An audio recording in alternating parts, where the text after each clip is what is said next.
देख रहे हैं, मैं इमरान खान हूँ। इस वीलॉग के आगाज़ में सबसे पहले दो बड़े ऐलानात हुए हैं, जिनमें एक ऐलान मुराद सईद साहब ने किया है। मुराद सईद देखें, इमरान खान साहब के जो बहुत करीबी साथी हैं, जो बहुत वफादार लोग हैं, उनमें एक मुराद सईद है। बल्कि नौजवान की आदत में उन्हें नंबर 1 समझा जाता है। और इमरान खान के बाद जो शख्स इमरान खान के नज़रिए पे सबसे ज़्यादा डट कर मजबूती के साथ खड़ा हुआ, वो मुराद सईद है। मुराद सईद ने इमरान खान की सियासत के लिए और इमरान खान साहब के नज़रिए के लिए अपना सब कुछ कुर्बान किया है। यानी इमरान खान साहब के साथ इन्होंने इमरान खान की वजह से सियासत शुरू की। बहुत सारे नौजवान हैं जो मुराद सईद के साथ सियासत का हिस्सा बने और वो सारे मुराद सईद को फॉलो करते हैं। मुराद सईद ने कई मरतबा अपनी जान पर खेल कर इमरान खान साहब के लिए हिफाजत का बंदोबस्त किया। वो अपने साथियों के साथ बहुत विजिलेंट रहे। बहुत सारे लोग मुराद सईद को जानते हैं। मैं उनकी ज़्यादा तारीफ करना ज़रूरी नहीं है, क्योंकि सभी जानते हैं कि मुराद सईद क्या है। अब इस मौके पर जब एक मायूसी फैल रही थी, इस मौके पर जब कारकुनों को एतमाद नहीं है लीडरशिप के ऊपर, इस मौके पर मुराद सईद ने एक बड़ा ऐलान किया है। और उनके ऐलान से बज़ाहिर ये लगता है कि अब मुराद सईद ने जिम्मेदारी अपने कंधों पर उठाने का फैसला किया है, क्योंकि एक मायूसी है। कई दिनों से नौजवान लगातार राब्ता कर रहे हैं, मुख्तलिफ प्लेटफॉर्म्स के ऊपर, मुख्तलिफ जगहों के ऊपर उनकी बातचीत हो रही है। कुछ अरकान असम्बली हैं, वो भी मायूसी का इजहार कर रहे हैं और वो बता रहे हैं कि हम डायरेक्शन लेस है। इस वक्त हमारी लीडरशिप पर हमें भरोसा नहीं रहा, क्योंकि वो हमें बार बार अकेला छोड़ देते हैं। और इमरान खान को जेल से निकालना बहुत ज़रूरी है और उसके लिए कोई लायाअमल हमारे पास नहीं है। इमरान खान एक तहरीक चलाने की बात करते हैं और हमारी लीडरशिप हमें तहरीक चलाने के हवाले से कोई लायाअमल नहीं दे रही, कोई डायरेक्शन नहीं है, कुछ हमें नहीं बताया जा रहा। यानी अगर ईद के बाद तहरीक चलानी थी तो रमज़ानुल मुबारक एक ऐसा महीना था जिसमें तैयारी की जाती। जिन्होंने तहरीक चलानी होती है वो फौरी तौर पर अनाउंस करते हैं, लोगों को निकलते हैं और बाहर आ जाते हैं, जैसा कि अख्तर मेंगल साहब ने किया, जैसा कि बलूचिस्तान में मुख्तलिफ ग्रुप्स कर रहे हैं। लेकिन यहाँ क़यादत जो है वो ज़हनी तौर पे भी तैयार नहीं है और अमली तौर पे भी कुछ नहीं कर रही। तो नौजवानों का ये गिला और शिकवा था। ऐसे में मुराद सईद साहब का जो स्टेटमेंट है वो मैं आपके सामने रखता हूँ, आपको अंदाज़ा हो जाएगा कि कैसे उन्होंने अब जिम्मेदारी अपने कंधों पर ली है। बानी और चेयरमैन पाकिस्तान तहरीक इंसाफ इमरान खान ने ईद के मौके पर तहरीक के अगले मरहले का ऐलान किया था। और पख्तूनख्वा के वो नौजवान जो 1 साल बनी गाला और जमान पार्क कैंप्स में रहे और हर अहम एक्टिविटी के मौका पर तमाम तर जबर और फस्तायत का मुकाबला करते हुए काफिलों के लिए रास्ते क्लियर करते रहे। इंशाअल्लाह 6 अप्रैल को उन जानसाराने इमरान खान कन्वेंशन का इनेकाद होगा। 11 अप्रैल को स्वात अपने हल्के के ग्रैंड जिरगे से 2 नकाती एजेंडे, इमरान खान, बुशरा बीबी समेत क़यादत और कारकुनान की रिहाई और अमन की बहाली पर तफसीली बात करूंगा। तहरीक इंसाफ के हर एहतजाज में शामिल नौजवान और काफिले लाने वालों को भी तैयारी का कह दिया है। जैसे ही जामे प्लान सामने आएगा आपको अमल दरामद होता हुआ दिखाई देगा। कराची और सिंध के नौजवानों को पार्टी से मुशावरत के बाद 1 हफ्ते में प्लान देने की हिदायत की थी। कल उनका तफसीली लायाअमल भी मौसूल हो जाएगा। अब ये कराची का बता रहे हैं कि वहां के नौजवान क्या करने जा रहे हैं। बलूचिस्तान के तमाम साथी पुरअमन एहतजाज करने वाले बलोच अवाम के साथ खड़े हैं और उनको एहतजाजी मार्च का इस्तकबाल करने की हदायत जारी हो चुकी है। पीटीआई क़यादत भी बलूचिस्तान मार्च में शरीक हुई। इमरान खान के नज़रिए और हदायत के मुताबिक क़यादत और कारकुन इंशाअल्लाह हर मजलूम के साथ खड़े रहेंगे। पंजाब जिस तरह 23 मार्च को निकला था, इससे वादे है कि पंजाब के कारकुनान तैयार हैं और ख़वातीन जिस तरह मुतहर्रिक होकर उनको लीड कर रही हैं, उनका यह किरदार मिसाली और काबिल तारीफ है। नॉर्थ पंजाब के नौजवानों को फ्लैश प्रोटेस्ट का सिलसिला जारी रखते हुए तहरीक के अगले मरहले की तैयारी पर फोकस रखने का कहा गया है। नॉर्थ पंजाब के नौजवानों के साथ तफसीली लायाअमल तयशुदा प्रोग्राम के मुताबिक जुम्मे को शेयर नहीं हो सका, इंशाअल्लाह जल्द उस पर भी पेशरफ्त होगी। अमन तहरीक के लिए भी इंशाअल्लाह अगले हफ्ते खैबर पख्तूनख्वा के तमाम कबीलों का जरगा बुलाया जाएगा। मैंने अमन तहरीक के तमाम साथियों की मुशावरत से तहरीक के आगाज़ से कबल जरगा इसलिए बुलाया कि मैं 2 दफ़ा कॉल दे चुका हूँ और हज़ारों लोग भी निकले।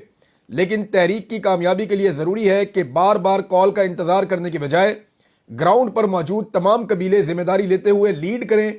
इसलिए फ़ैसला यही हुआ है कि जिरगे में ही पूरा लायाअमल वाज़े करके उसी दिन से तहरीक का आगाज़ होगा इंशाअल्लाह। तो जनाब मुराद सईद साहब उस वक्त मैदान में आए जब एक मायूसी है पाकिस्तान तहरीक इंसाफ में क़यादत और क़यादत के फैसलों को लेकर, और वो मायूसी क्यों है ये मैं आपको आगे चल के बताता हूं। लेकिन अलीमा खान साहिबा ने भी एक अनाउंसमेंट किया है, एक ऐलान अलीमा खान साहिबा का भी है। वो ये कह रही हैं कि इन्होंने किसी भी सियासी शख्सियत को इमरान खान साहब से अडयाला जेल में आज भी मिलने नहीं दिया। ہماری عمران خان صاحب سے جو آخری ملاقات ہوئی تھی وہ 20 مارچ 2025 کو ہوئی تھی. ہماری جو اگلی ملاقات ہے عمران خان صاحب کے ساتھ جو سکیجولڈ ہے، آج دیکھیں آپ جب ویلاگ سن رہے ہیں تو یہ 4 تاریخ ہے، تو وہ یہ کہہ رہی ہیں کہ 8 اپریل کو ہماری ملاقات عمران خان صاحب کے ساتھ طے ہے، اور یہ 3 ہفتے کے بعد ہمارے بھائی کے ساتھ ملاقات ہوگی. ہماری فیملی انشاءاللہ اڈیالہ جیل 2 بجے پہنچے گی، اور ہمارا یہی ٹائم ہے جو ہمیں دیا گیا ہے. اگر ہمیں اجازت نہ دی گئی عمران خان صاحب سے ملنے کی تو ہم نے یہ پلان کیا ہے کہ ہم وہاں پہ دھرنا دے کر بیٹھ جائیں گے اڈیالہ جیل کے باہر، جب تک کہ ہمیں اجازت نہیں دی جائے گی کہ ہم اپنے بھائی سے ملیں. دیکھیں علیمہ خان صاحبہ نے اب دھرنے کا اعلان کیا، اس پہ پاکستان تحریک انصاف کو ان کو سپورٹ کرنا چاہیے اور کرنا پڑے گا. عمران خان صاحب کی فیملی اس وجہ سے دھرنا کرنے جا رہی ہے کہ عمران خان صاحب سے فیملی کی ملاقات نہیں کروائی جا رہی، اور اگر یہ پارٹی اپنے لیڈرشپ کے لیے انصاف نہیں لے سکتی، لیڈر کی فیملی کے لیے نہیں لے سکتی، تو پھر تو یہ بڑے مسائل پیدا ہو جائیں گے. پارلیمنٹ کی سب سے بڑی جماعت ہے، سینٹ میں ان کی بڑی اکثریت ہے، قومی اسمبلی میں سب سے زیادہ ممبرز ان کے پاس ہیں، ایک صوبے میں ان کی حکومت ہے، اور پورے پاکستان میں اگر فارم 45 کے مطابق دیکھا جائے تو 2/3 سے زیادہ انہوں نے اکثریت لی ہوئی ہے.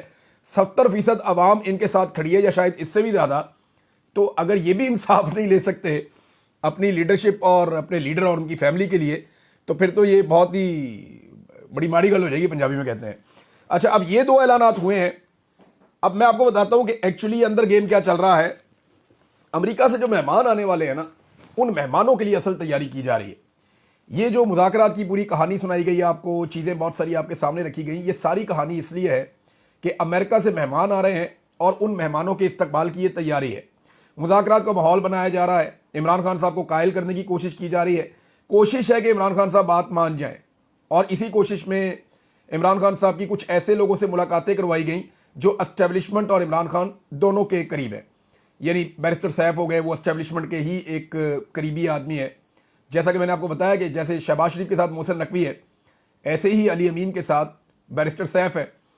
دونوں بندوں کو جو ہے وہ آپ سمجھ لیں، وہ شہباز شریف سے تگڑا ہے، یہ علی امین سے تگڑا ہے. اور اسی طرح اعظم سواتی کو بھیجا گیا کہ آپ جناب جا کے منائیں عمران خان صاحب کو، آپ کی وہ بات مانتے ہیں.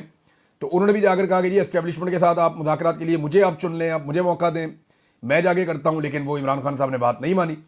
اب گنڈا پور صاحب کو بھیجا گیا، کو 2.5 گھنٹے ان کی بھی ملاقات کروائی گئی. حالانکہ عمران خان صاحب کو آدھے گھنٹے سے زیادہ ملنے نہیں دیا جاتا، لیکن 2.5 گھنٹے ملاقات کروائی گئی. تو عمران خان صاحب کو کوشش کی جا رہی کہ ان کے موقف میں لچک آ جائے. اگر عمران خان صاحب نے بات نہ مانی تو پھر ان کی ملاقات آنے والے مہمانوں کے ساتھ مشکل ہو جائے گی. ہو سکتا ہے ہو جائے، زیادہ پریشر پڑے تو، لیکن مشکل ہو جائے گا کہ عمران خان صاحب کی آنے والے مہمانوں کے ساتھ ملاقات کروائی جائے. اب کون کون امریکہ سے آنے والے جو مہمان ہیں یا جو کانگریس مین آ رہے ہیں، ان کے ساتھ کون کون ملاقات کرے گا؟ انٹرسٹنگ بات یہ ہے کہ پاکستان تحریک انصاف نے اس کی لسٹیں نہیں بنائی. اس کی جو فہرست ہے وہ آپ کی انٹیلیجنس ایجنسیاں بنا رہی ہیں. میں آپ کو پھر بتا رہا ہوں کہ پاکستان کی اسٹیبلشمنٹ یہ طے کر رہی ہے کہ پاکستان تحریک انصاف سے جب ملنا چاہیں گے امریکنز، تو کس کس کو ہم نے امریکنز کے ساتھ ملوانا ہے، اور ان کو پہلے ہم نے کیا بریفنگ دینی ہے. وہ یہ چاہیں گے کہ ایسے لوگ ملے امریکنز کو جو بس سطحی نوعیت کی بات کریں، سیاسی نوعیت کی بات کریں، ان ڈیپتھ چیزوں کے اندر نہ جائیں، انسانی حقوق کی خلاف ورزیوں کی بات نہ کریں، تفصیلات اس لیول پہ جا کے نہ بتائیں امریکنز کو کہ پاکستان کے لیے پرابلم کریٹ ہو جائے، یا پاکستان کی موجودہ جو رجیم ہے، ملٹری بیکڈ گورنمنٹ جو ہے، اس کے لیے پرابلم نہ ہو جائے. تو اب اس میں جو ہے وہ کچھ صحافیوں کو بھی ملوایا جائے گا، وہ بھی چنے جا رہے ہیں کہ جناب کس کو ملانا ہے کس کو نہیں ملانا. لیکن وہ جو آ رہے ہیں نا، وہ بڑے سیاڑے ہیں اور ان کو پتا ہے کہ کیا کرنا ہے. دیکھیں امریکہ میں بھی ایک لڑائی چل رہی ہے اور یہ لڑائی رپورٹ ہوئی ہے. میں اس خبر پہ بھی واپس آؤں گا، کس کو ملوانا چاہیے اور کیوں ملوانا چاہیے اور کس کو ملنا چاہیے، یہ لسٹ کیسے بننی چاہیے، اس پہ واپس آ جاتے ہیں. لیکن امریکہ سے ایک خبر آئی ہے اور یہ خبر بڑی انٹرسٹنگ ہے.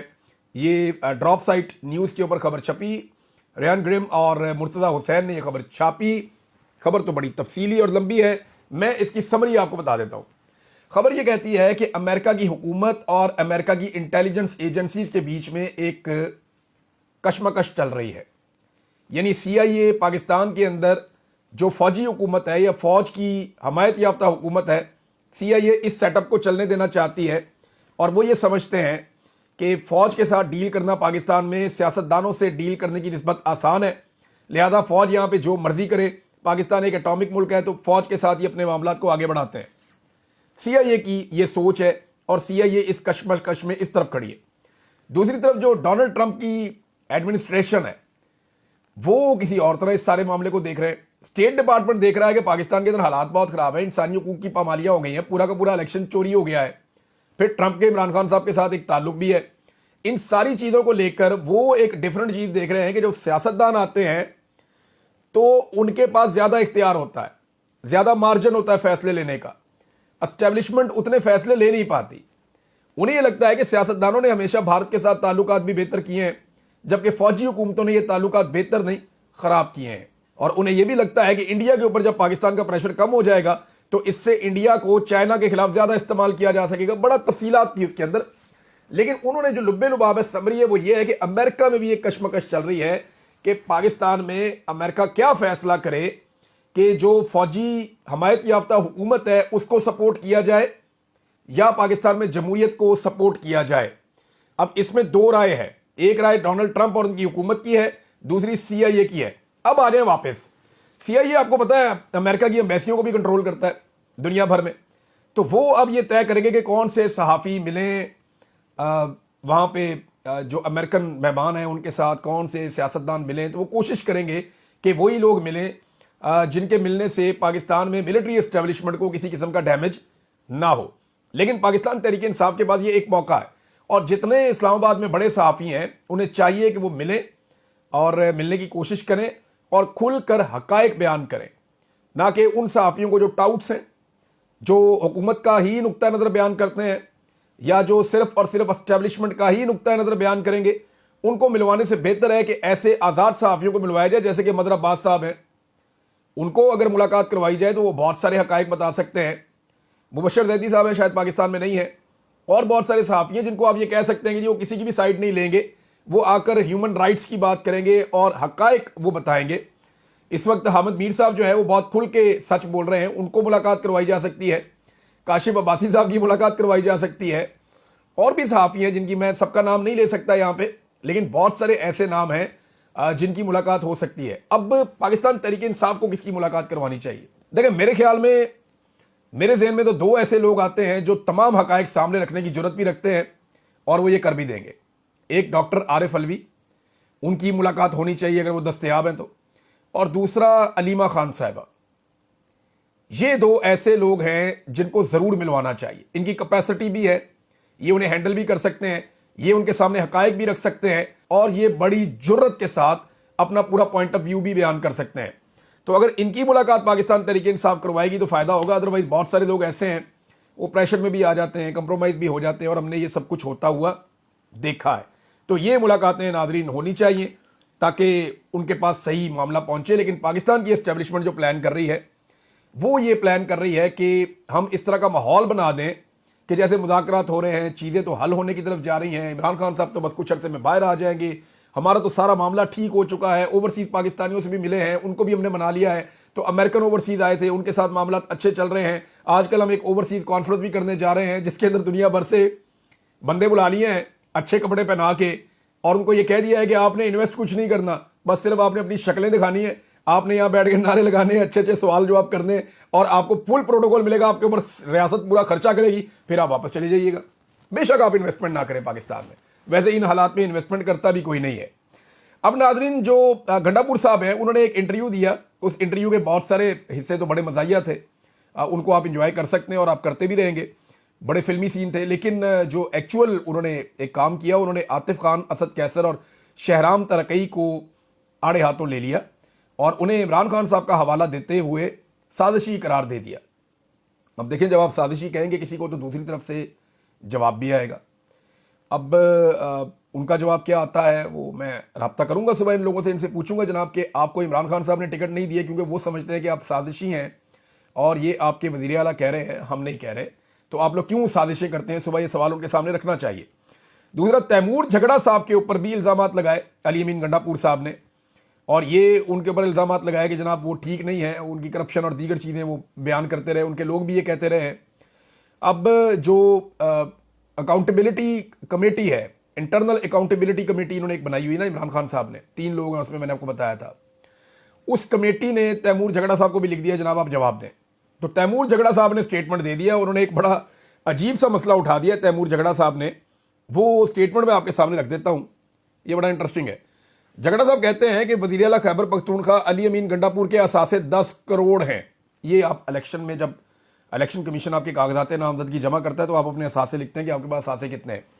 तो उन्होंने कहा अली अमीन गंडापुर के असासे 10 करोड़ हैं, तो एक साल में उन्होंने पार्टी के ऊपर 75 करोड़ कैसे खर्च कर दिए? तहकीकात क्यों नहीं हो रही? इसकी तहकीकात होनी चाहिए। वैसे ये तहकीकात ज़रूर होनी चाहिए, और अगर ये अकाउंटेबिलिटी कमेटी इसके ऊपर तहकीकात करना चाहती है कि ये पैसे कहाँ से आए और क्या वाकई ये पैसे अली अमीन गंडापुर साहब ने, जैसे कि दावा किया जाता है, अपनी जेब से खर्चे हैं, तो क्या वाकई उन्होंने अपनी जेब से खर्चे हैं? ये दूध का दूध और पानी का पानी हो जाएगा। मैं आपको कुछ ऐसे सोर्सेज बता सकता हूँ जो आपकी मदद कर सकते हैं। अकाउंटेबिलिटी कमेटी के मेंबर्स अगर ये बात सुन रहे हैं तो मैं उन्हें उन लोगों तक पहुंचा सकता हूं, अगर उनके नाम सीगाए राज में रखे जाएं तो मैं उन लोगों तक पहुंचा सकता हूं जो आपको बताएंगे कि कितना कितना पैसा कहां कहां से इकट्ठा होकर कहां पहुंचा, अगर नाम सीगाए राज में रखे जाएं। क्योंकि देखें, उनके नाम सामने आएंगे, इस वक्त मिलिट्री एस्टेब्लिशमेंट भी उनके पीछे पड़ जाएगी, फेडरल गवर्नमेंट भी उनके पीछे पड़ जाएगी, सूबाई हुकूमत भी उनके पीछे पड़ जाएगी, तो उनकी बेचारों की जान अजाब में आ जाएगी। लिहाजा अगर आप सीगा राज में रखें तो मैं कुछ लिंक आपको दे सकता हूं जिससे आपको मदद मिल सकती है। नाज़रीन, पांचवी खबर जो है वो पेट्रोल और बिजली की कीमतों में हवाले से। अभी शहबाज शरीफ साहब ने IMF से एक कर्जा लिया, मुल्क पूरा का पूरा डूबा हुआ है। कर्जे रोल ओवर करवाए हुए हमने $20 अरब के तकरीबन, और $10 अरब हमारे खजाने में पड़ा हुआ है। इमरान खान साहब के दौर में कर्जे भी इतने नहीं थे। इमरान खान साहब के दौर में IMF की ऐसी शराइत भी नहीं थी। इमरान खान साहब के दौर में महंगाई भी इससे ज्यादा कम थी, हालात बेहतर भी थे और आपके खजाने के अंदर पैसा भी पड़ा हुआ था।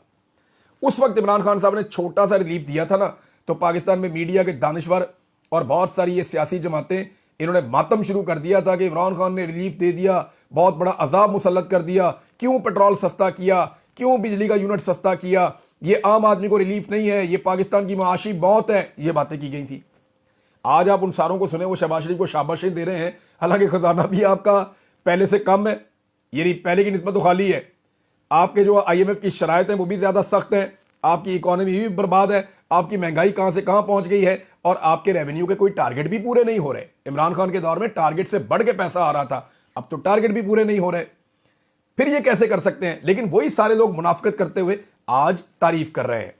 एक दौर था वो वाला पीका जो है वो हराम था, जो इमरान खान साहब के दौर में कानून लाने की बात हुई। आज वाला जो पीका है इसके ऊपर फजाइल सुनाए जा रहे हैं कि ये हलाल पीका है, ये बिल्कुल ठीक काम कर रहा है। तो मैं हैरान हो जाता हूं कि पाकिस्तान का मीडिया करता क्या है। यानी ऐसी मुनाफिकत आप लोग कैसे कर सकते हैं? सियासतदान भी यही करते हैं, मीडिया भी यही करता है। बड़ी बदकिस्मती है पाकिस्तान की। अब नाज़रीन, इसमें जो पेट्रोल और बिजली की कीमतों पे एक मौक़िफ़ पाकिस्तान तहरीक इंसाफ का है। वो कह रहे जी 2024 में भी मौजूदा हीरो ने बिजली और पेट्रोल समेत सब कुछ महंगा कर दिया था। पेट्रोल 150 रुपए फी लीटर से बढ़ाकर 300 रुपए तक लेकर गए, फिर 30 रुपए सस्ता कर दिया।